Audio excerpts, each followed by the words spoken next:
ত্রয়োদশ জাতীয় সংসদের সাধারণ নির্বাচনে নির্বাচিত মাননীয় সদস্যবৃন্দ, আসসালামু আলাইকুম। আপনাদের আন্তরিক অভিনন্দন। এখন আপনাদেরকে শপথ বাক্য পাঠ করানো হবে। আপনাদেরকে অনুগ্রহ করে দাঁড়িয়ে শপথ পাঠ করার জন্য অনুরোধ করছি। উল্লেখ্য যে আমি শব্দটি উচ্চারণের পর মাননীয় সংসদ সদস্যগণ ডট চিহ্নিত স্থানে নিজের নাম পাঠ করবেন। আমি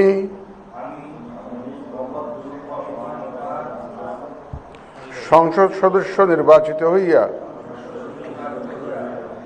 সশ্রদ্ধ চিত্তে শপথ বা দৃঢ়ভাবে ঘোষণা করিতেছি যে আমি যে কর্তব্যভার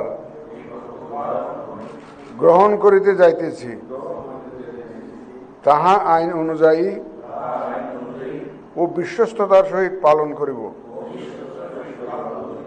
আমি বাংলাদেশের প্রতি অকৃত্রিম বিশ্বাস ও আনুগত্য পোষণ করিব এবং সংসদ সদস্যরূপে আমার কর্তব্য পালনকে ব্যক্তিগত স্বার্থের দ্বারা প্রভাবিত হইতে দিব না। ধন্যবাদ।